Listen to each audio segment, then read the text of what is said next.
Is this Toyota Supra a bit of a turd? No, I don't actually mean one of those kind of turds. I meant TRD, TRD, Toyota Racing Development.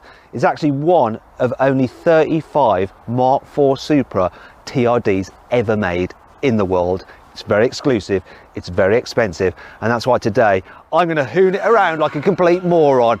I'm going to launch it to see how quick it is from 0 to 60 miles an hour and over the standing quarter mile. I'm going to brake test it. I'm going to see how loud it is. I'm also going to talk you through just how much power this car has, because obviously it's not standard.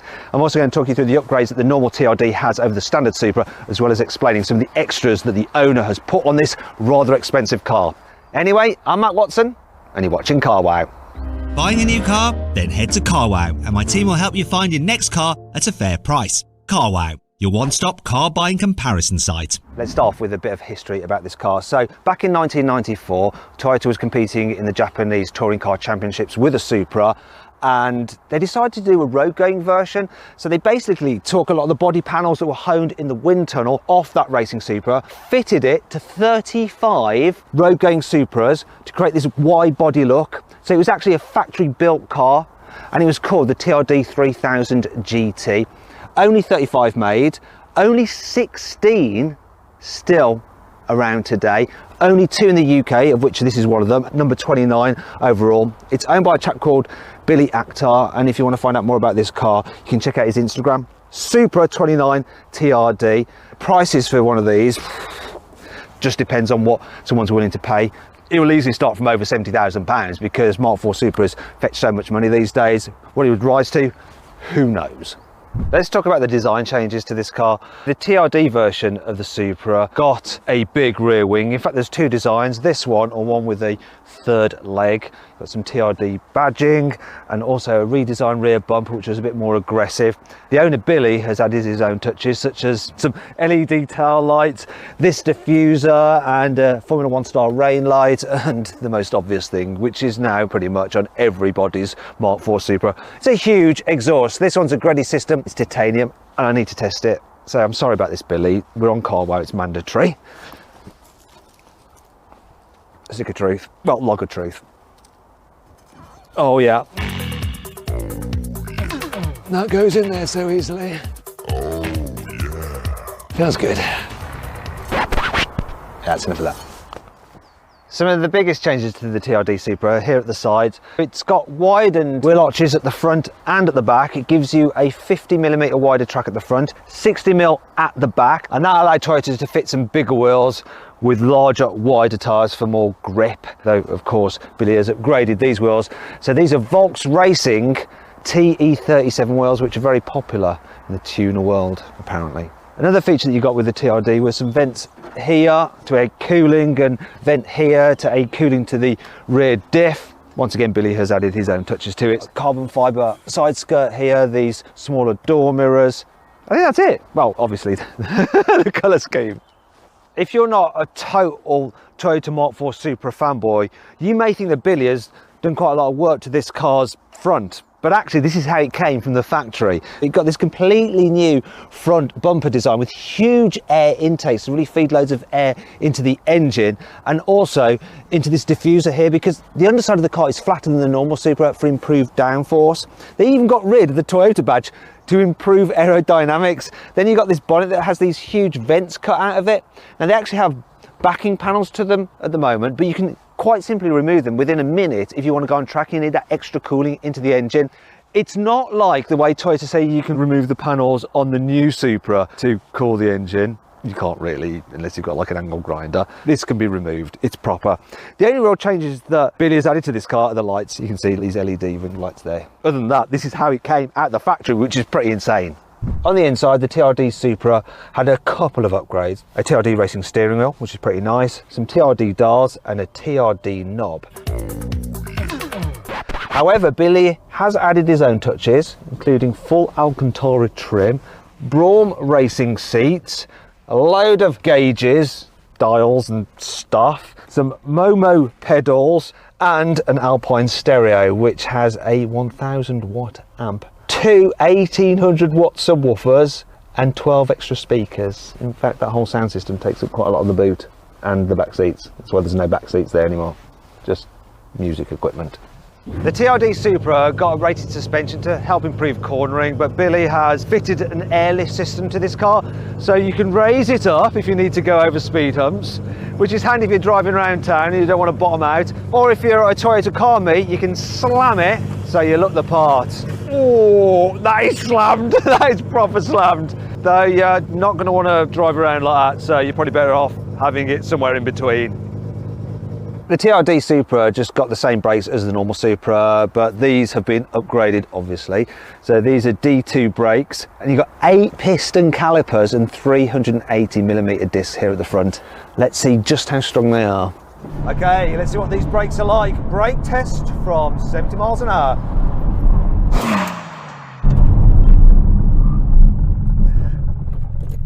Oh, stopped from 70 miles an hour in 46 meters, which is, I think I could do better. It's just that these brakes aren't that servo assisted in the way that modern cars are, so maybe I could have pushed the pedal harder.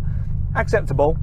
Listen, don't worry, there is going to be the launch coming up soon, so bear with me for that and some hooliganism. Let's crack on. The reason everyone loves a Mark IV Supra is because of this, the famous 2JZ engine, or 2JZ if you're American. 3 litre, twin turbo, straight 6. As standard, it put out 326 horsepower, 441 newton meters of torque, not massive. However, it does have massive tuning potential, and as you can see, this car has been tuned somewhat. So let me just run you through all the things that have been added to this car, and I'm gonna have to read them off my phone because there's so many. For starters, it's got a Greddy TD05 twin turbo kit with external wastegates, triple plate RPS carbon clutch, Sphex plug and play ECU, AM 3.5 bar map sensor, FIC 1200cc injectors, toucan touch display, Greddy front mount intercooler kit, aeromotive fuel pressure regulator with Goodrich braided lines and fittings, HKS 280 cams, HKS cam pulleys, twin fan conversion, alloy tensioner pulley, Greddy alloy top hose, twin HKS air filters, Greddy cooling plate, Bosch knock sensor for Sphex, boost control solenoid, aeromotive FPR kit with gauge, SRD top fed line kit. The result, well, this car puts out 700 horsepower at the flywheel, but they don't want to stop there. He actually wants to take it all the way up to 1500 horsepower. I want to see what it's like just with 700, so let's take it for a spin. A lot of the new cars I test these days have soft limiters, so you can't really experience the exhaust noise when you're stationary. I'm guessing this doesn't have a soft limiter, but let's find out.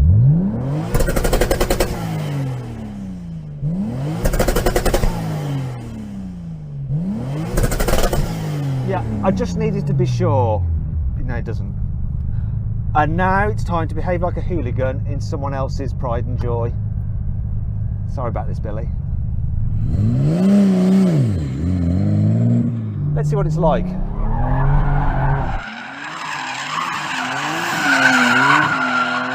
Oh yeah. They'll go sideways and pop at you as you're doing it. Sorry.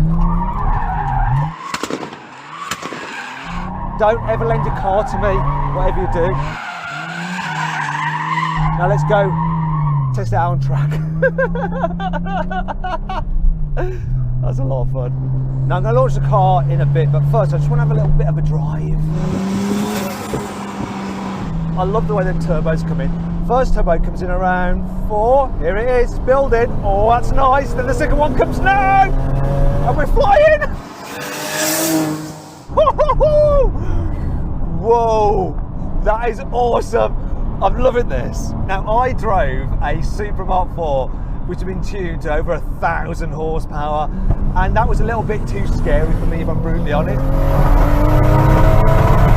Christ. So if you click on the pop-out banner, you can see just why I'm so frightened by it. This is perfect for me. I want to do it again. Right, here we go. First turbo. Oh, that's nice. Second turbo. Oh! Oh, and the rev limiter! This is what I'm going to miss with electric cars. Electric motors all just feel the same. This engine has so much character. so many different parts to it. The first part when you're off boost and it's still nice, and you come into first turbo, then second turbo, then all the noises. This is lovely. I like the gear shift as well. I tell you what's also impressed me, the handling. This air ride's really good. It turns sharper than the other Mark IV Supras I've actually driven, and the ride over the bumps, it just irons them out so well. It's surprisingly comfy. Oh, here we go again. Oh, second turbo. Oh, there it is. I was just going over the top of a hill that I thought I was going to take off. I need to be able to give Billy his car back in one piece. Behave. Actually, don't behave. Let's launch it. I'm going to go easy on the clutch, so it's not going to be the best time, but I'm just going to experience what it feels like. Oh, that bogged. That was my fault. That was rubbish. Whoa! Because I didn't have the first turbo spooling, it just bogged. I was just nowhere on the launch. I think I should do it again, don't you? Sorry, Billy. Bogged a bit again. Come on. Come on. Come on. What are we going to do? 5.35 better. Quarter mile. Right, 13.35. Woof. So 13.35 for the quarter mile, 5.35 on the launch. I nannied it off the line, and so my gear shifts weren't great, but still, that time isn't too bad considering I wasn't great at it. And once it's on boost, this thing just flies. It's not even got half the power it's going to end up with. If you want me to get this back when it's at the full 1500 horsepower, let me know in the comments below. I want to, although it will frighten me.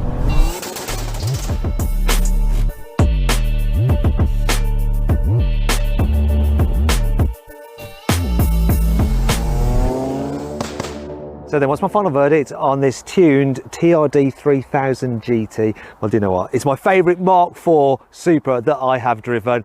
I think the balance of the tuning and the body styling is just right. Now, I know you've all been complaining in the comments going, oh my God, that launch and quarter mile time were crap. Yeah, I was just being really careful with this car because I didn't want to give it back to Billy, like with the clutching bits and the bottom end all kind of out of shape. I just couldn't do that to him. However, he's having the engine built. He's going to take it up to 1500 horsepower, hopefully. And then he says, I can be as brutal as I want with the clutch. So make sure you subscribe to this channel and hit the bell icon to turn your notifications on. That way you will not miss when I drive this thing fully maxed out. Thanks for watching.